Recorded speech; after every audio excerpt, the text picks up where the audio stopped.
was very instrumental in the starting of his volunteer fire department in town.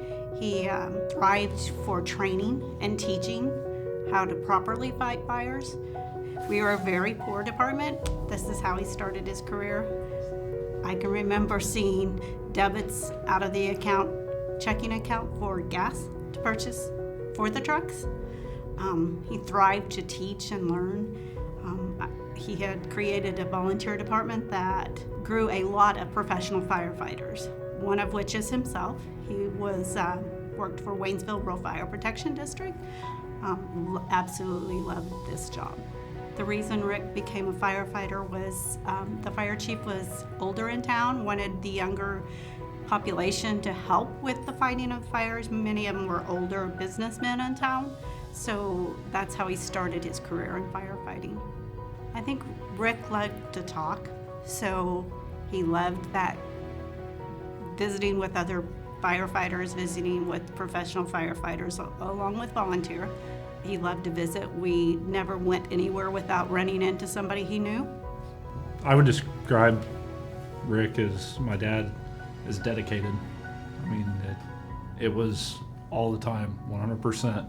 There wasn't doing something halfway. Even vacations, if we were to leave town for a week, it drove him crazy because he was not there to take care of something if it happened, to make sure it was handled. One great story about him is, as Mom was saying, the debits out of the account. We would get back from calls. I was raised in the firehouse with my dad. I didn't know anything different. We'd get back from a call and there would be half a tank of fuel in the truck. And I'd be like, Chief, we need to go get fuel. And be like, we'll keep an eye on it, because we didn't have the money. And if something were to break, or we needed the fuel or needed a piece of equipment, he would go buy it himself, or he was able to make a lot of the stuff on his own. He was a fabricator as well, and he could fabricate stuff, and we built all of our own wildland trucks, brush trucks. He did all of that work. Broke a flex tendon one time in his right hand while working on a fire truck in my yard. So in order to fix that, they had to cast it and then splint it. Well, the flex tendon went to his middle finger, so he drove around town flipping people off for 6 weeks. Oh yes, Rick everybody knew who he was in town, of course, and I do believe they appreciated him. We went to other fire department activities for other departments, fundraisers and dinners and what have you, and he enjoyed that too. So the department, when Dad passed, was outstanding. Both Tri-County and Waynesville, where he worked full-time. I mean, we're a family. They're our brothers and sisters. I was the deputy chief of the department of Tri-County, right below my dad, and just the swarm of different agencies coming in and helping. I know there was people there at the station for a week straight preparing for the service and how it was going to be handled, and it was kind of odd. I was so used to my dad and I being so involved in the operations of stuff. When that happened, they don't worry about it. We've got it. And everything was flawless. I mean, it was just so well organized and handled that I don't think it could have went the way it did without all of them. Rick would come home and tell me about every fire. We had a scanner in the house. He would tell me about the volunteer part, because that was such a big part of his life. And then the professional part also, just different calls. Wouldn't go into the bad parts of the stories. He did come in one time and told me, I said, well, how was your fire? It was in one of the apartment buildings in town. And I said, that sounded scary. I said, lady was in the kitchen and the house was on fire and she's in a wheelchair. And he goes, oh yeah. He said, it was bad. He said, but I got to rescue the lady. And I said, oh, that's amazing. He said, yeah. He said, I went around to the back side of the apartments, and he said, I could hear her in there screaming and could see fire in the window. And he goes, and she's wheelchair bound. And I said, well, what did you do? He said, I kicked the door in. And I'm like, oh my. And he goes, yeah, my firefighters were standing on the other side. She was screaming that the door was unlocked on the other side of the apartment. So he said I had to repair a door today. Yeah, the other firefighter's the chief of police, and we're all standing there telling him to come around. That's what they were yelling.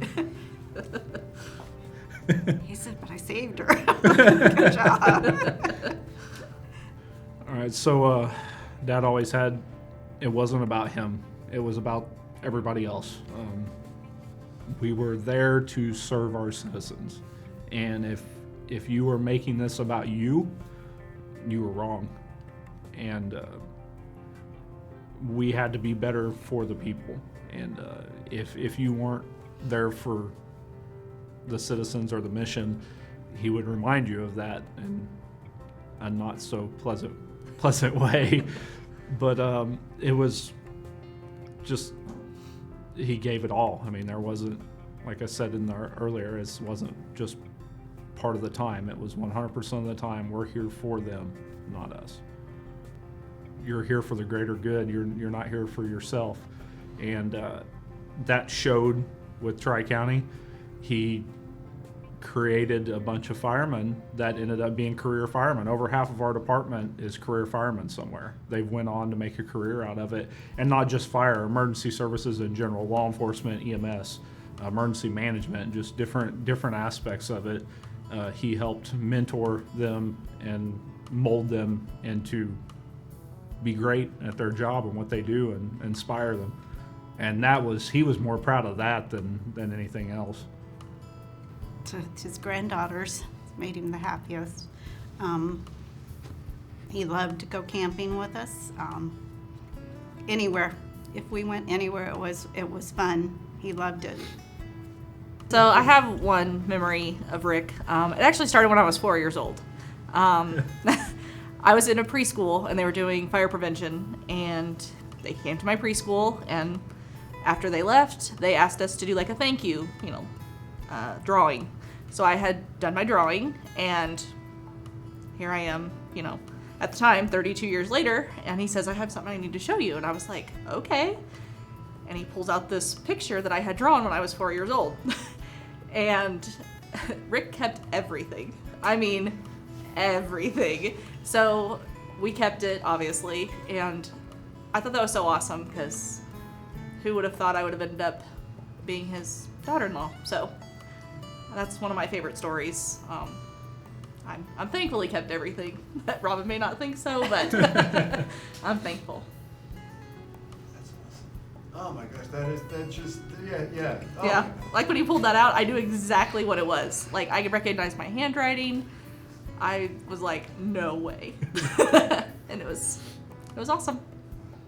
One thing that really stood out with Dad and his dedication to our community, in particular of Richland, he was a lineman for the city of Richland for 29 years. 29 years? Yes, 29 years. And he'd been the fire chief volunteer for that whole time. Well, the city, he could leave to respond to calls during the day. He didn't get paid for it. He used his time off, or no pay at all, to respond to these calls, but he was available. He was there in town all the time.